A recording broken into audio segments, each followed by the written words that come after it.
So today we're going to be looking at a slightly older slash kind of outdated article. I guess this is one I was meant to cover closer to the time. It came out the 22nd of April, so it's 2.5 weeks old. But I think it's an important one to look at purely because the FT is saying that the death rate sort of linked to the coronavirus is far higher than the official estimated number. So they're putting the number around double when this article was written. It's about 41,000, which is higher than what we have now. And so the FT have their own sort of modelling for how to figure this out, which I don't 100% agree with. But at the same time, it does make a bit more sense. So if we dig into this one, so it says the coronavirus pandemic has already caused as many as 41,000 deaths in the UK, according to the Financial Times analysis of the data from the Office of National Statistics, so the ONS. And so this article was written on the 22nd of April, so I have to stress that it's slightly old. So these numbers would be higher. So the FT, so the estimate is more than double the official figure of 17,000. That's how you know this article is really old. Released by ministers on Tuesday, which is updated daily and only counts those who have died in hospital after testing positive for the virus. So this was the government's official line at the time when they were just testing people based on if they were in hospital and if they had died. So if you died outside the hospital from COVID-19, you weren't counted for some reason. So the FT's extrapolation based on figures from the ONS that were also published on Tuesday includes deaths that occurred outside of hospital to reflect recent mortality rates. What they've done is they've looked at the deaths outside of hospital, deaths registered by the ONS, effectively, and the ONS has registered people as dead. If they die from the coronavirus, they registered them as dead from the coronavirus, and if you didn't die because of it, you go into a separate thing, a separate section. So the FT's extrapolation is based on the ONS numbers. The analysis also supports emerging evidence that the peak of the deaths in the UK occurred April 8th, with the mortality rate gradually trending lower since. So despite 823 hospital deaths announced on Tuesday, which were sharply up on the 449 in the previous 24 hours. So this is when the virus was doing insane amounts of damage.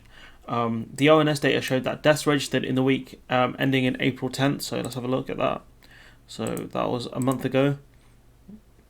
April 10th show that the deaths were 75% higher than normal in England and Wales for more than 20 years. So that 75% more people were dying during this time.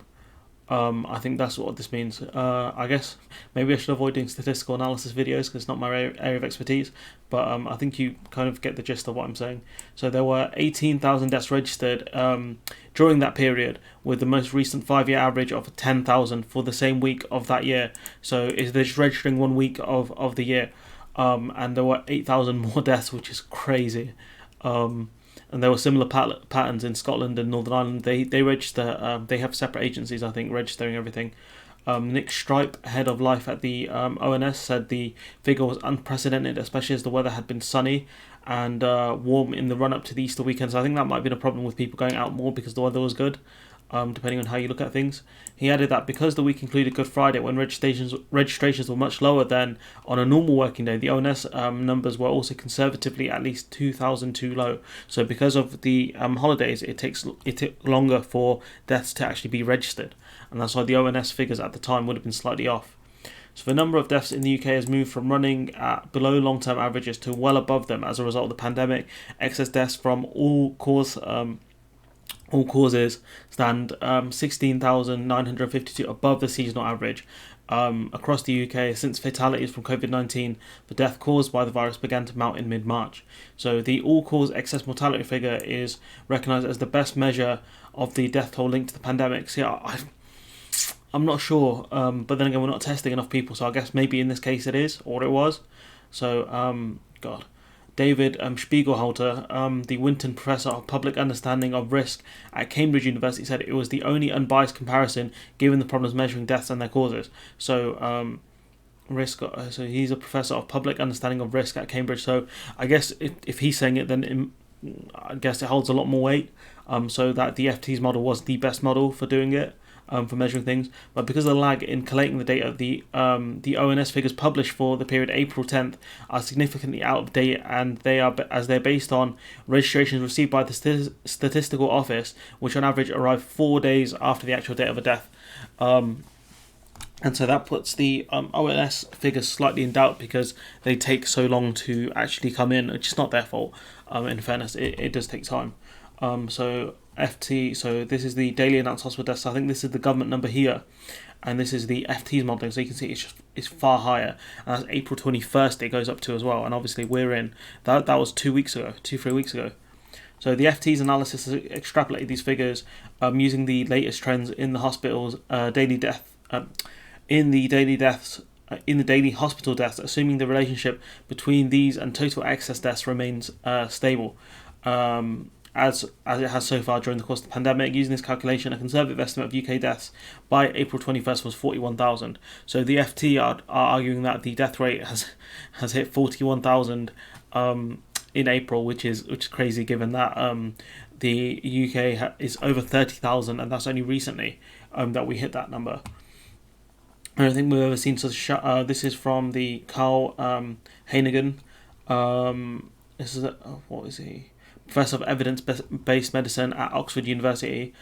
He said, I don't think we've ever seen such a sharp upturn in deaths at that rate. He said 2017-18 seasonal flu outbreak may have killed 50,000 in the UK, but the reason we did not get alarmed was the spread over many weeks. And so this is sort of the argument of people who say that the flu kills more people. It's like it's spread out over a longer period of time.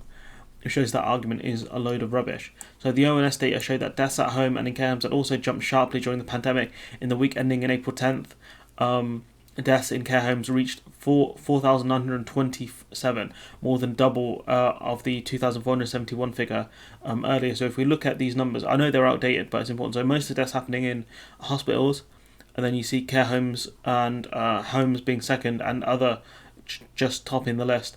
And so you can see a lot of deaths happening in care homes, even compared to hospitals. It's not as high, but it's quite bad. So Professor Spiegelhalter said the coronavirus was not given as the cause of many death certificates, but was likely to be a direct or indirect factor. He said many doctors would initially have been reluctant to designate the virus as the cause of death on certificates, as it was a new disease and they could not have been certain. Some of those who died from other causes may have been too scared to attend hospital or did not want to be a burden on the healthcare service, so they could be seen as possible indirect victims of the virus, he argued. So that's pretty important, that because obviously you didn't want to catch it or become a burden to the healthcare system, an already strained system, you wouldn't want to go into the hospital, which is an important point to add. But added the sheer number of deaths caused by the virus meant that there is no suggestion that the collateral damage, however it is large, is anything as big as the harm from COVID.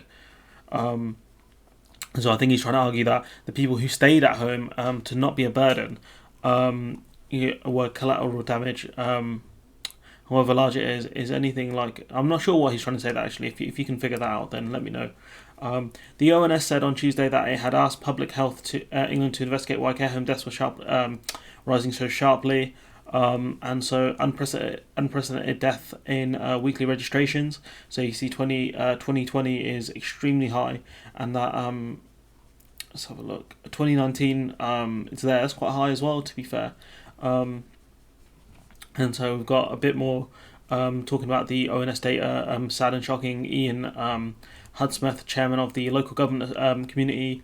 We are also yet to see the peak and stress of the social care system due to the delay between hospital admissions and discharge, which will require the need to start thinking about shifting capacity across from hospitals and into the community to meet a surge in demand. I think that could possibly work if you help people out of care homes more, but some of these people are incredibly old, and I don't know if you even stick something like ventilators inside hospitals. And if we look at this, I found a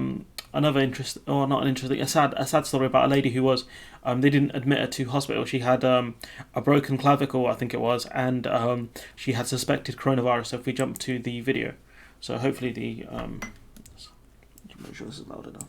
Also facing unparalleled challenges, the care home for Natalie should go. Thursday the 16th of April. 15:28. Natalie continues to appear very unwell and in great discomfort this afternoon. 18:24. Call received from doctor to say that she would admit Natalie to hospital.